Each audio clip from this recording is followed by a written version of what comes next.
پہلی بات میں مولانا سے معذرت کے ساتھ عرض کروں گا، مولانا نے فرمایا تھا کہ یہاں ایمان بہت ہے، نمازی اکثریت میں ہے، مجھے ادب کے ساتھ اختلاف ہے، ایمان نہیں ہے، یا قرآن جھوٹا ہے یا ہم میں ایمان نہیں ہے۔ قرآن کہتا ہے انتم الاعلون ان کنتم مومنین، اگر تم مومن ہوگے تم ہی سربلند رہو گے، ہم تو سربلند نہیں ہیں، تو کیا کہیں گے قرآن جھوٹا؟ ایمان نہیں ہے، ہمیں موروثی عقائد مل گئے ہیں اپنے والدین سے، ہم by birth accident of birth مسلمان ہو گئے ہیں، ہم نے اسلام کی کوئی قیمت نہیں دی ہے، اسلام کو کوئی تکلیف جھیل کر اپنے لیے اختیار نہیں کیا ہے۔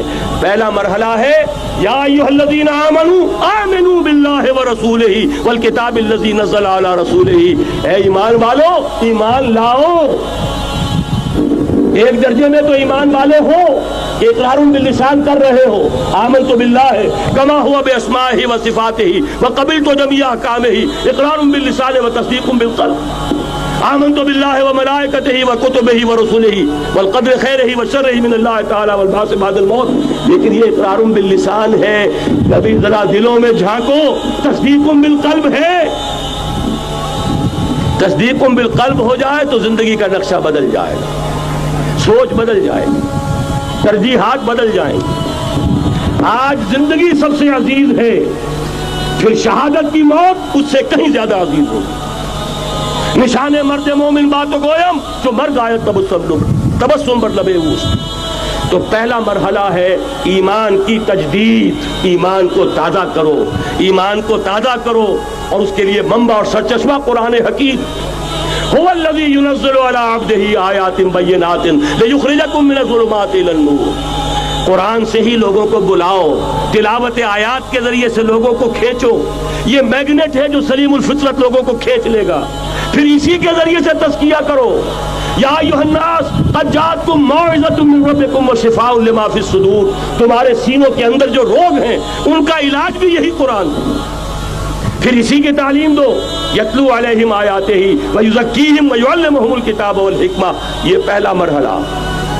دوسرا مرحلہ جو ایمان اپنا تازہ کر لیں، شعوری طور پر اللہ، آخرت، رسالت، قرآن، محمد رسول اللہ کی ختم نبوت، اس پر ایمان لے آئیں شعوری طور پر، تجدید ایمان۔ نوٹ کر لیجئے سورہ نساء کی وہ آیت، یا ایھا الذین آمنوا آمنوا باللہ ورسولہ، ایمان لاؤ، اے ایمان والو ایمان لاؤ۔ جو لوگ یہ مرحلہ طے کر لیں وہ بنیان مرصوص بنے بیعت کی بنیاد پر۔ لیکن بیعت کون سی؟ بیعت جہاد۔ یہ جو بخاری شریف میں ترانہ آیا ہے صحابہ کرام کا، غزوہ خندق میں جب صحابہ کدالیں چلا رہے تھے، خندق کھودی جا رہی تھی، تو ان کی زبانوں پر ایک شعر تھا، نحن الذین بایعوا محمدا علی الجہاد ما بقینا ابدا، ہم وہ ہیں جنہوں نے محمد سے بیعت کی ہے جہاد کی، جب تک جان میں جان ہے جہاد جاری رہے گا۔ یہ جہاد کی بیعت، سید احمد بریلوی رحمۃ اللہ علیہ نے پہلے بیعت لی تھی بیعت ارشاد، پھر بیعت لی بیعت جہاد، اور اسے کہا یہ سلسلہ محمدی ہے۔ سلسلہ چشتیہ میں بیعت ہو گئی، سلسلہ سہروردیہ میں ہو گئی، سلسلہ نقشبندیہ میں ہو گئی، سلسلہ قادریہ میں ہو گئی، اب آؤ بھائی سلسلہ محمدیہ میں بیعت کرو، اور سلسلہ محمدیہ جہاد کی بیعت ہے۔ نحن الذین بایعوا محمدا علی الجہاد ما بقینا ابدا، اس جہاد کی بیعت سے منظم ایک امیر کا حکم، بایعنا رسول اللہ صلی اللہ علیہ وسلم علی السمع والطاعۃ فی العسر والیسر والمنشط والمکرہ وعلی اثرۃ علینا وعلی لا ننازع الامر اہلہ وعلی ان نقول بالحق اینما کنا لا نخاف فی اللہ لومۃ لائم۔ ایک حدیث متفق علیہ، بخاری میں مسلم میں بھی، یہ ہے وہ اسلامی حزب اللہ کا دستور۔ نمبر 3 کام کیا ہوگا؟ جہاد، جماعت بن گئی جہاد، لیکن جہاد کا پہلا مرحلہ ہے جہاد باللسان، زبان سے جہاد، دعوت، تلقین، نصیحت، اور ان سب کا مرکز و محور قرآن۔ جہاد بالقرآن، جہاد باللسان، جہاد بالقرآن۔ فلا تطع الکافرین وجاہدہم بہ جہادا کبیرا۔ اے نبی آپ ان کافروں کی باتیں نہ سنیے، ان کے کہنے میں مت آئیے، ان سے کوئی اثر قبول نہ کیجیے، اور ان کے خلاف جہاد کرتے رہیے اس قرآن کے ذریعے سے۔ بہت بڑا جہاد، 13 برس تک جہاد ہوتا رہا ہے قرآن کے ذریعے سے۔ لیکن اس کے بعد اب مکے میں آ کر، جب اللہ نے مدینے میں آ کر موقع عطا فرما دیا، جب وہاں پر آ کر ایک بیس عطا کر دیا، اب وہاں سے جہاد بالسیف، جہاد بالید کا آغاز ہوا۔ اب طاقت کے ساتھ، قوت کے ساتھ، ہاتھ کے ساتھ جہاد شروع ہوا۔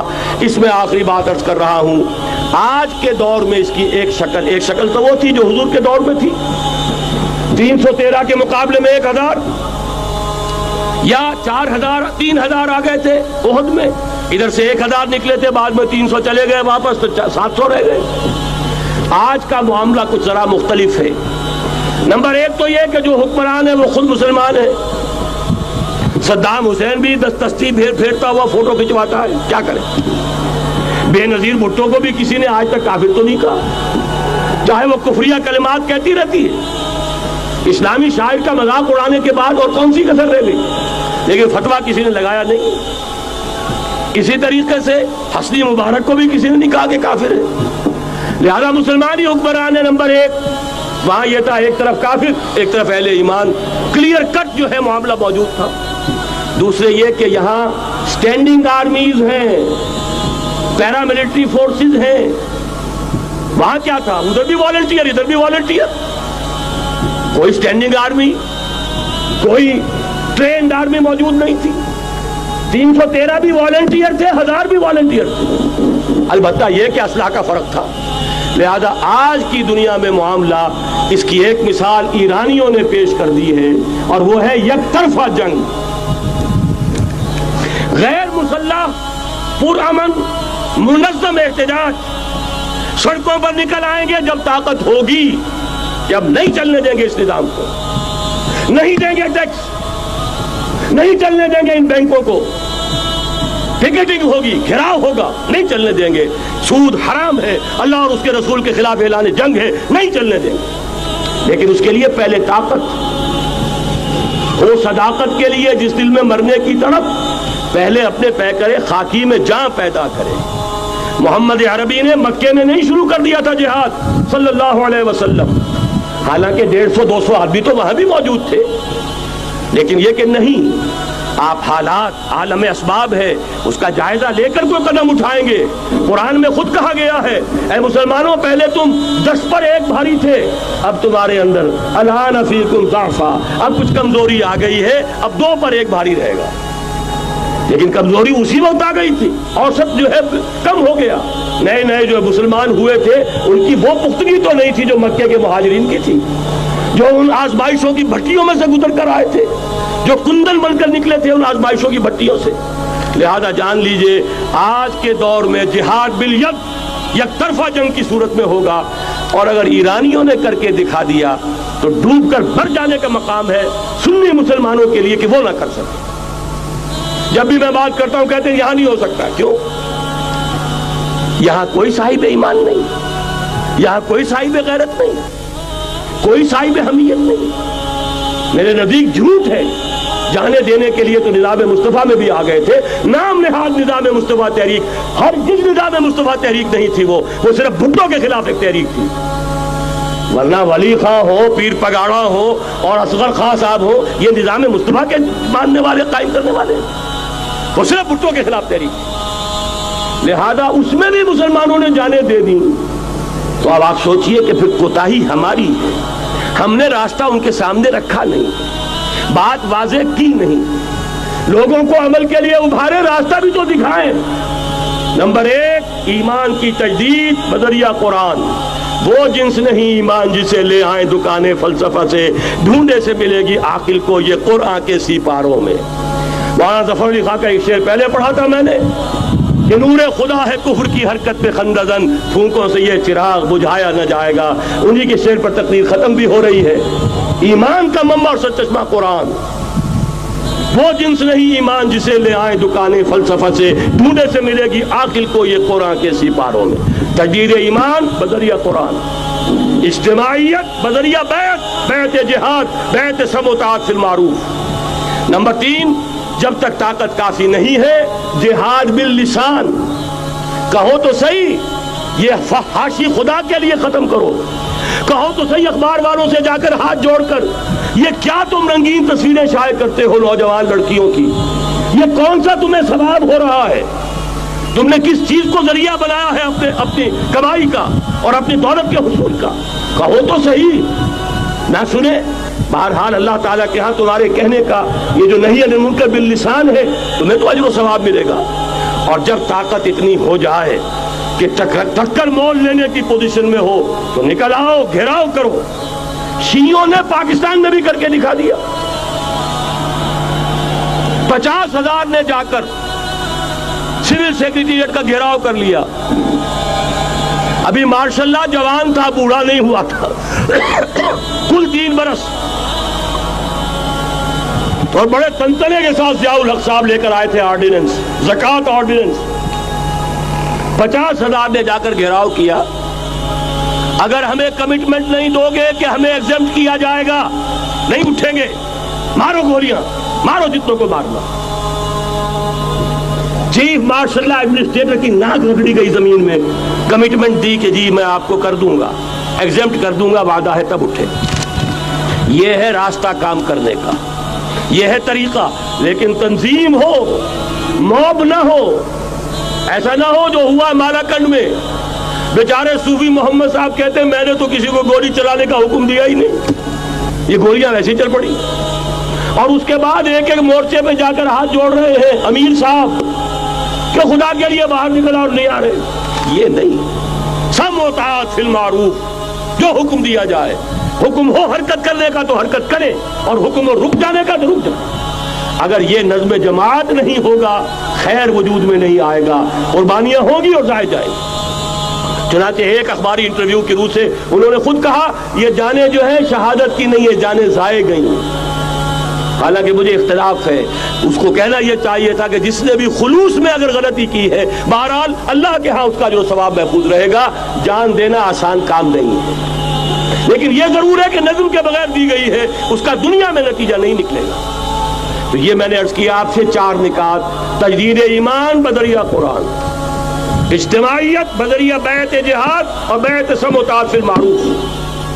پھر جب تک طاقت کافی نہیں عن المنکر باللسان، مظاہرے کرو، لوگوں کو جا کر روکو، ہاتھ جوڑو، خوشامد کرو، باز آ جاؤ، منکرات کو چھوڑ دو، اللہ کے غضب کو دعوت نہ دو، اللہ کے غصے کو نہ بھڑکاؤ۔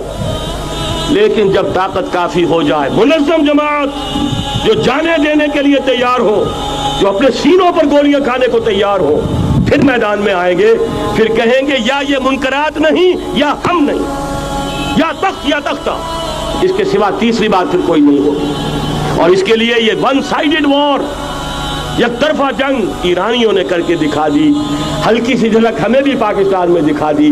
اب بھی اگر ہم کہیں کہ ہمارے سامنے راستہ نہیں ہے تو یہ سوائے اس کے کہ اپنے آپ کو، وہ جو اقبال نے کہا پتہ نہیں نام کیا ہے اس کا، خدا فریبی کے خود فریبی، عمل سے فارغ ہوا مسلمان بنا کے تقدیر کا بہانہ۔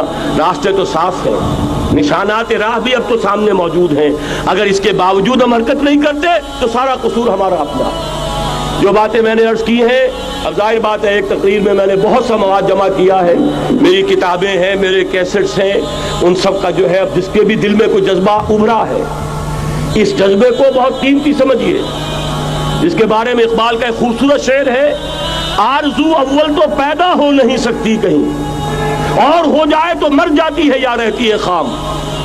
اس لیے کہ یہ ماحول ایسا ہے، یہاں بری آرزویں پروان چڑھتی ہیں، دولت کی آرزو، شہرت کی آرزو، جائیداد کی آرزو اور اقتدار کی آرزو، لیکن یہ کہ کبھی دینی اگر جذبہ ابھرتا بھی ہے تو ماحول اسے غذا نہیں دیتا، آکسیجن نہیں ہے، وہ پودا مرجھا جاتا ہے۔ لہذا جس کے دل میں بھی وہ جذبہ ابھر آیا ہو اس کو مضبوطی کے ساتھ اس لمحے کو امر بنا دیجئے۔ ہندی میں الف لگانے سے برعکس ہو جاتا، مر امر، تل اٹل، امر بنا دے اس کو۔ یہ ہمیشہ کا ہو جائے کہ اب اس پر عمل کا آغاز ہوگا، اور عمل کے آغاز کے لیے مزید اگر آپ کو سمجھنے کی ضرورت ہے، جیسا میں نے عرض کیا ہے کیسٹ سے کتابیں ہیں، ہمارے دفاتر ہیں، یہاں قریب آپ کے جو ہے وہ دفتر موجود ہے، وہاں سے لیجئے، عاریتاً لیجئے، خریدیے، پڑھیے، گفتگو کرنی ہو، میں اسی شہر لاہور میں رہتا ہوں، آئیے بات کیجئے، سمجھیے، سمجھائیے، لیکن یہ کہ ایک عزم تو کر کے اٹھیے۔ وہ عزم کیا ہے؟ قل ان صلاتي ونسكي ومحياي ومماتي لله رب العالمين لا شريك له وبذلك امرت وانا اول المسلمين اقول قولي هذا واستغفر الله لي ولكم ولسائر المسلمين والمسلمات۔